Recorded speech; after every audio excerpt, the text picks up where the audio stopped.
Welcome to Hilmar's Midnight Story Hour. The topic of today is going to be my second webcomic series, Black Rock Park. So, Black Rock Park came out on March 6th, 2014. Only like a couple of months after I ended Another Life in Strangeverse. Now, when I ended that series, I felt really frustrated with myself creatively because I did not end it the way I had hoped to end it, and I felt like I just kind of like bailed on it, which I did. So I wanted another chance to sort of prove myself, to make a fresh start in a way.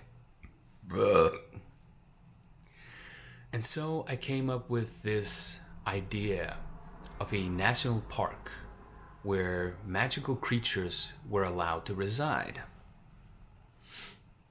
A place called Black Rock Park. I honestly cannot say where the name came from. It just was one of those things that just made sense to me. Now, the inspiration for Black Rock Park really came from what I was seeing on Cartoon Network at the time. Because they had shows like Adventure Time and Steven Universe and Regular Show, Clarence, Gumball. There were a lot of shows that had this sort of like slice of life feel to them. They were fantastical and they were comedic and sometimes even dramatic, but they always had this sort of like slice of life feel to them, and I liked that. I kind of wanted to emulate that.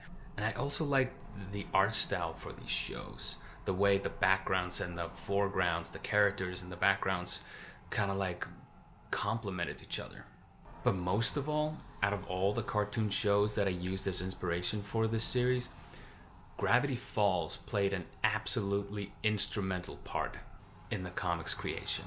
So unlike Another Life in Strangeverse, when I started working on Black Rock Park, I had very clear ideas of how I wanted everything to look and how I wanted everything to sort of feel.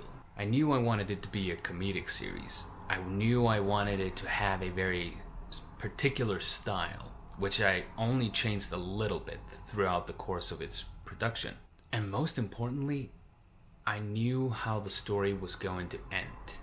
I didn't exactly know how I was going to get there, but I knew exactly how it was going to end. So Black Rock Park centers mainly on two friends, Charlie and Max.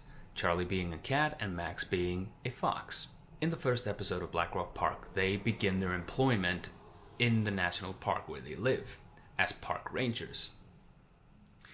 And throughout the course of the first episodes, we are introduced to the multitude of weird and quirky and interesting characters there that either live there or work there. And we're also given a hint of some of the mysteries that the park has to offer. And at the start of the story, everything feels kind of light. Everything is very comedic. Everything is very jovial, if you will. But again, the more time that we spend with the characters, the more we get to know them and the more we get to know the park, the deeper we get into the mysteries that surround it. Now, just like with Another Life in Strangeverse, I started the series out on my own webpage, strangeverse.org. But even though I had a built-in comment system and I regularly shared it on Facebook, the series never really got any attention, and neither did Another Life in Strangeverse. It was hard to get new readers to take a look at it. And then, for some reason, I discovered the website Tapastic, which is a website where multiple artists can post their webcomics on. And I thought to myself, well, I might as well try that. I did not know that at the time, but that might have been the best thing that I ever did. Tapastic turned out to be an online community unlike any online communities I'd ever seen. Where most online communities are very quick to judge or criticize or absolutely tear apart anything that you make, the people who frequented Tapastic were like the kindest artistic souls that just were always so happy to give you positive but also critical feedback. They would comment on what you did right, but also what you did wrong and what you could do better. And through that site, I quickly gained a readership, a group, an audience that actually read my comics and tried to solve the mysteries that I was trying to create. And that was the first time I felt anything like that. To have an engaged audience, that was holy crap. Now, like I said, at the start of the series, I knew exactly how it was going to end, although I didn't exactly know how I was going to get there. And by the time that I've moved the series from my old site to Bastic, I had sat down and sort of roughly outlined what the rest of the series was going to be. And I broke it basically into 4 parts, or, if you will, 4 seasons. The first season was meant to be sort of the most lighthearted. That was the season where you get to know the characters, you get to know the park, and you sort of spend enough time with them to like them and to want to know more about them. So my plan was basically to make 1 season per year. I remember ending the first season in December of 2014 and ending it on this sort of like almost like ominous Christmas episode, where it's very obviously stated that the whole thing is about family and that's what really matters. But I also drop in so many like future hints about stuff that might happen, and people definitely picked up on that. The second season was meant to be more plot heavy. That was when we set up sort of the main future struggle. That was when the main characters go on this journey to find this time traveler. And when they find this time traveler, he shows Max specifically 3 different versions of the future. The first future he shows him is pretty bad. The second future is just the absolute worst. And the third future is the best, but the way that they can get there requires a sacrificing. There will need to be a tragedy involved in order for them to reach this best future. And this completely outlines the rest of the series. Now they're on a quest to figure out how to derail the bad futures and make the best future happen, or figure out a way to maybe make a better future happen. At the end of the second season, which ended in December 2015, I drastically changed everything. And again, this was also the plan, because everything up to that point had been leading to this conflict. And the third season was meant to focus entirely on that conflict. And while every other episode that had come out before that point had sort of taken place in real time in a way, like the day that the episode came out was the day it was supposed to take place. So if it came out on the 14th of May, it actually took place on the 14th of May.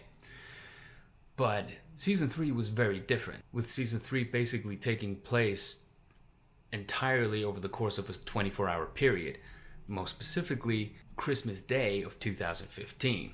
So things basically changed a little bit from season 1 to season 2, and they did it again in season 3, with the plot becoming way more plot heavy and way more action oriented, way more dramatic, but all of it constantly infused with comedy. That was my plan from the get-go. It always had to be infused with comedy. Season 3 wrapped up in December of 2016. The 4th and final season started in February of 2017. And I ended it in August, I think, of 2017, just like 1 month before I came out here. Yet again, everything sort of changed structurally wise with season 4, because whereas seasons 1 and 2 had taken place in real time and season 3 had taken place over a 24-hour period, season 4 basically took place over a 20-year period.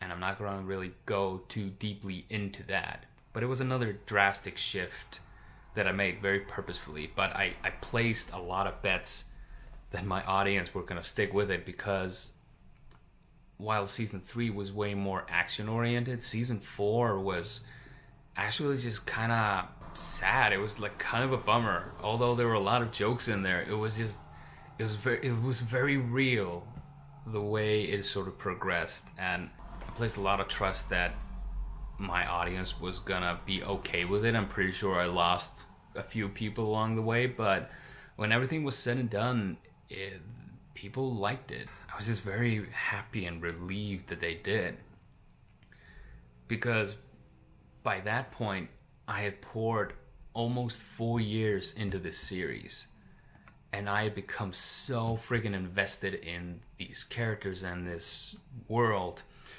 And to my absolute delight, so had the readers. Of course, during Another Life in Strangeverse, I had never really experienced any kind of audience participation, but Black Rock Park changed that. I received fan art from people. I received comments on every single one of the episodes where people would hypothesize where it was going, or they would try to like piece together the slight mysteries that I've been sprinkling and hinting at here and there. Because in my previous series, I learned a lot about foreshadowing, and I really put that into overdrive in this series. There are a lot of times where characters are hidden in backgrounds before they actually are revealed for the first time. There are things that hint at themes later on, and like I kind of went all out in that, and it worked. It absolutely worked. There were so many times where I would like reveal something or finally hit some story point that I've been building up on, and it was so satisfying to just to see people go like, oh, that's what that was? Like, oh my lord. And finally, when it came time to end the series, to say goodbye to the characters, I purposely made the last episodes very sort of bittersweet. Very I try to make them as beautiful and wonderful as possible, but bittersweet, absolutely. God, I just remember it so well, planning that last season 2 years before I actually started working on it. And I had planned it so thoroughly that I even picked out the music that was going to accompany each episode, because Tabastic has this wonderful system where you can pick out songs from SoundCloud and have them play while people are reading. So you have like your own soundtrack, and I am so musically oriented in my storytelling methods that was just fucking brilliant.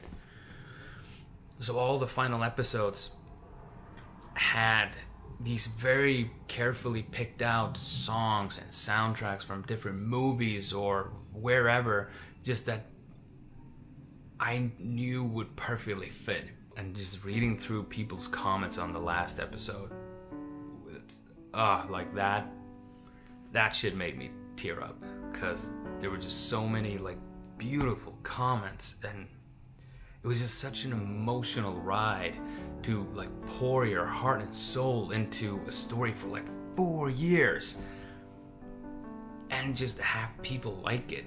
Black Rock Park was never like insanely popular, but I had 186 subscribers, but the sheer number of them never really particularly mattered to me, because I just kind of had the best fans. Like, they would always be so engaged in whatever I was, and in whatever story I was telling them, and they would just be so invested in these fictional characters that, I mean, if ever I had a doubt that whether or not I wanted to be a storyteller, those doubts were absolutely squished during that time.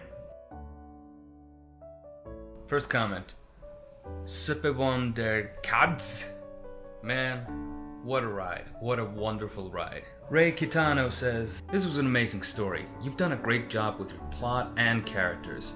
How you tied in the teleportation with the ending was unbelievably good. Thank you. Oh, yeah, he was referring to a specific plot detail. But yeah, that's exactly what I was talking about.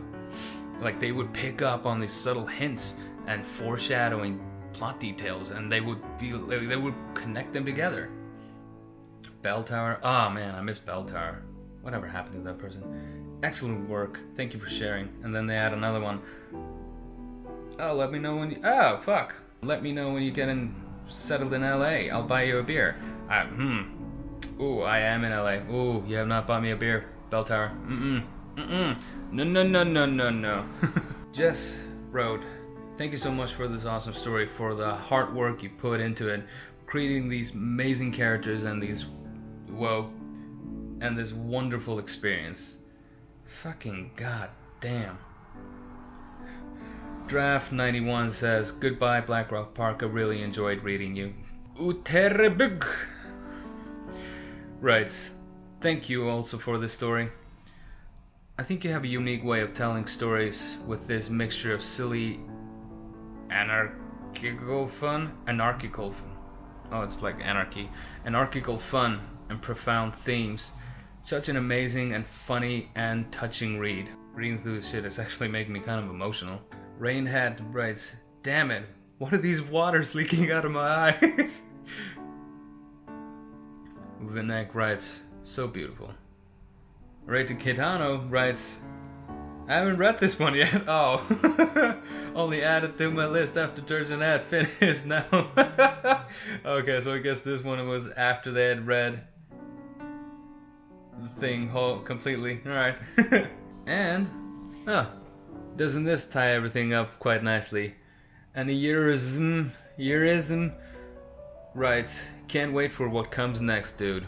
I'm so glad they wrote that, because that is a perfect segue into my next topic. Because my next topic, which I'm going to be covering in a couple of days, is going to be my comic Renegades. The space opera that I created and crowdfunded, and is actually the first and only sort of graphic novel that I completed. Didn't complete the sequel, but that's what... Now again, I want to thank you all for indulging me and letting me revisit and reflect on these creative endeavors that I embarked on. I could definitely sit here for hours and just continue to talk about it. There's so much stuff that I have not covered, but I think this is a good place to stop. I really hope you guys enjoyed this. I know I did, and I hope you will join me again in a couple of days when I talk about Renegades.